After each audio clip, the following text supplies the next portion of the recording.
Praise God. Hallelujah. Are you ready to receive the Word of God? Amen? Hallelujah. Ako po ay, una sa lahat, ako po ay nagpapasalamat sa Panginoon. Ako ay binigyan ng opportunity para mag-share ng banal na salita ng ating Panginoon. At ako ay nagpapasalamat din po dahil naririto po kayo, kasama ko kayo ngayon para mag-aral ng ating salita ng ating Panginoon. Yung text po natin, ngayon ay kukunin natin sa Book of Isaiah, chapter 43. Itong text na ito ay naibigay sa akin ng ating Panginoon at it gives me encouragement mismo sa buhay ko. We are now in the last month of 2024. Ilang days na lang, we are going to 2025, another year for us. Do you believe that God prepared a good new things for 2025? Amen po ba? Ang text natin ay kukunin ko sa Isaiah 43 verse 16 to 19 at pinamagatan ko ito ng new good things to come. At ang text natin ay babasahin natin sa Isaiah chapter 43 verse 16 to 19. Ang sabi dito sa verse 16, "This is what the Lord says, He who made a way through the sea, a path through the mighty waters." 17, "Who drove out the chariot and horses, the army and reinforcement together, and they lay there, never rise again. Extinguished, snuffed out like a wick." In verse 18 it says, "Forget the former things. Do not dwell in the past." 19, "See, I am doing a new thing. Now it spring up. Do you perceive it? I'm making a new way in the wilderness, a stream in the wasteland." Hallelujah. Let's pray. Heavenly Father, we thank you for this word na aming pag-aaralan ngayong oras na ito. Lord, we need your Holy Spirit. We need guidance, wisdom, anointing upon us na maintindihan namin at maisapamuhay namin ang mga salita na aming mapapag-aralan ngayong oras na ito. Ito ang gamitin namin para sa paglakad namin sa inyo, sa aming relasyon, Panginoon, sa paglilingkod namin sa inyo, Panginoon.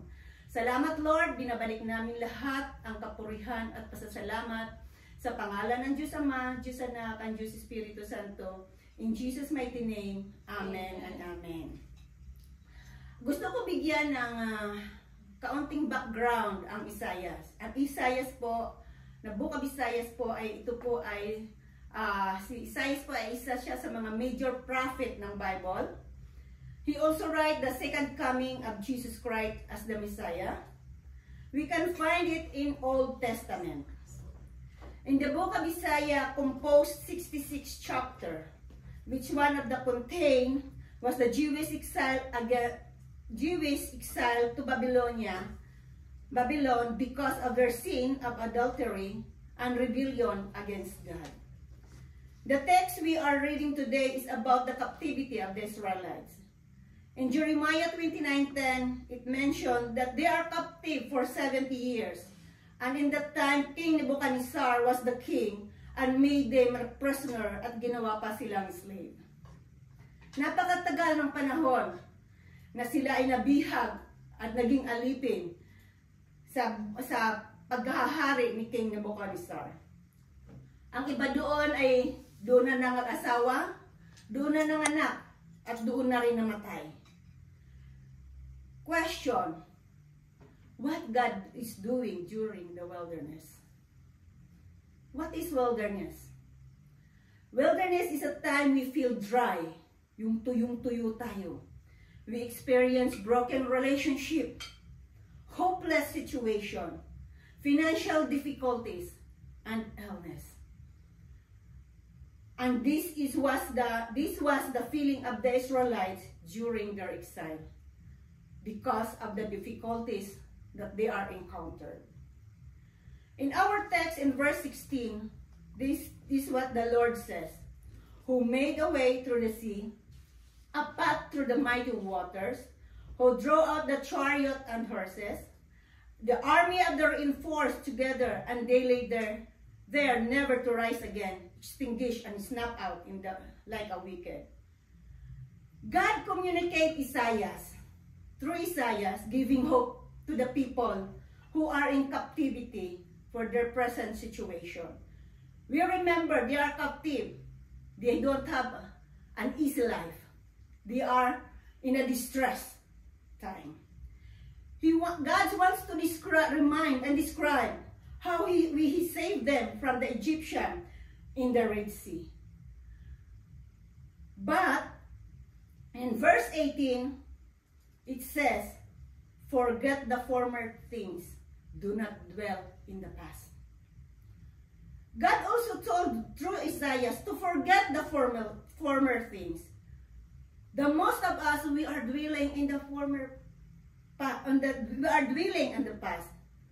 It connected also in the Philippians 3:13, what Paul said, and do. In you can take the verses if you want, and you can read it because we don't have enough time to read all the verses. In Philippians chapter 3 verse 13, Paul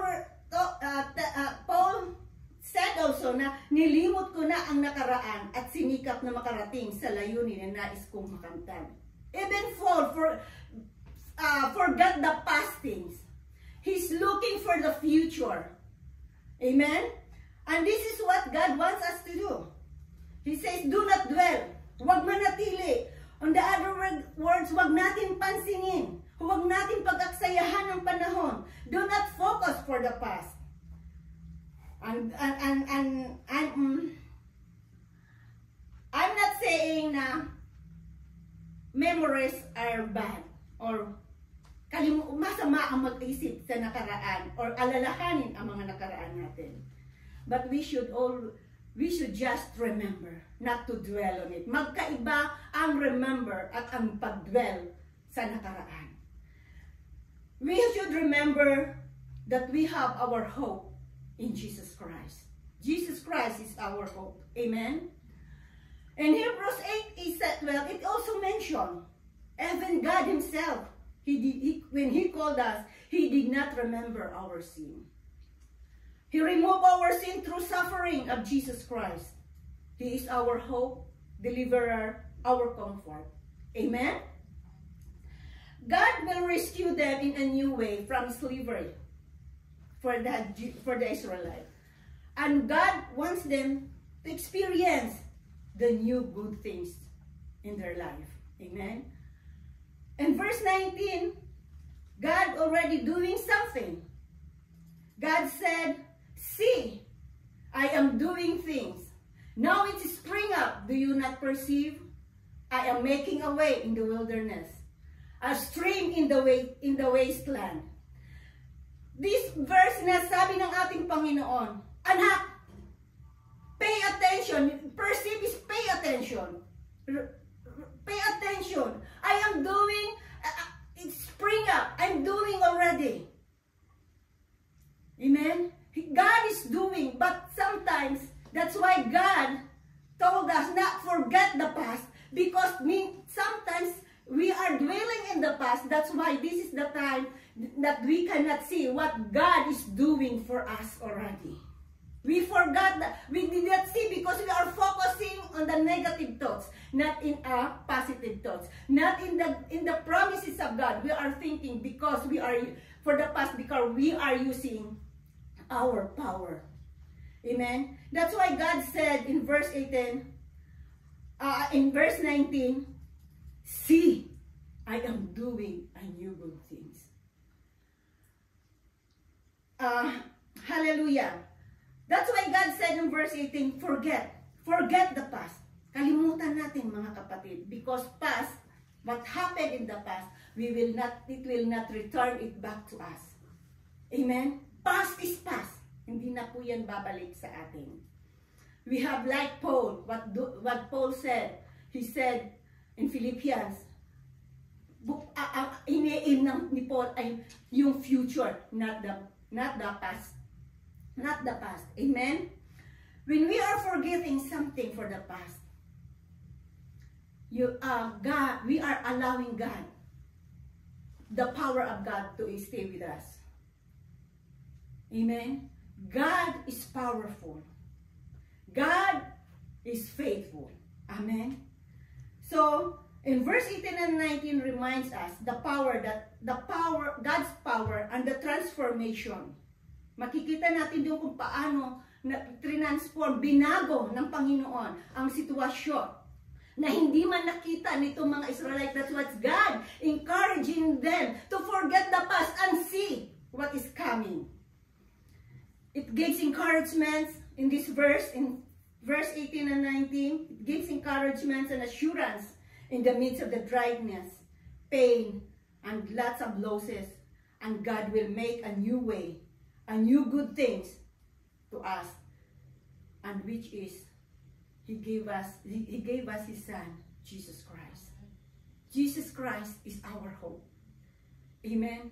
Hindi po ang ating mga karunungan. New Year is approaching, 2025. What is your wilderness? Wilderness, as I explained, it's a great loss, pain, persecution, financial difficulties. Whatever it is, whatever our wilderness, God said, forget it.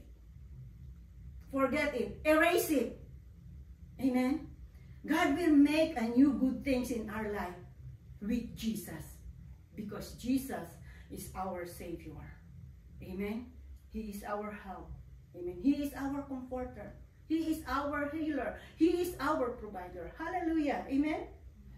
During the time, hallelujah, during the time of during the time of King Cyrus in Persia, the great king of Persia, God allows the Jerusalem using King Cyrus to return the Israelite in Jerusalem. Amen.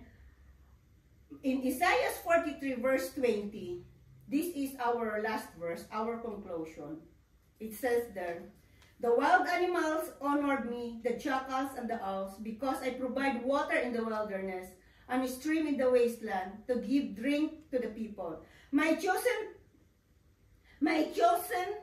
the people I form myself, that I may proclaim my praises. Who is the chosen people? We are. Why God make a way, a new way in this situation of the Israelite? Because God wants to see her sovereignty. God wants that we will glorify and honor Him. Amen? And that's, I hope mayroon po kayo natutunan sa message sa araw na ito. And to God all the glory. Amen. Amen. Amen. Hallelujah. Father God, Lord, we thank you for this word. Father God, Lord, na nakain namin ngayong oras nito. Lord, thank you that we will use this, Panginoon, in our daily life. Thank you, Father God, Lord. Ikaw nga po ang Diyos na makapangyarihan na magbibigay sa amin ng good future, a new good things, Father God, this 2025. Father, we know, Father God, you are faithful to your promises. As you save in the Israelites, you will save us also, Father God, Lord, in any kind of situation, Father. Father, we love you. We honor you. We glorify your name, Father. Hallelujah. Let's give praise and honor to our Lord and Savior, Jesus Christ. Amen and amen, and amen. Amen. Kuya?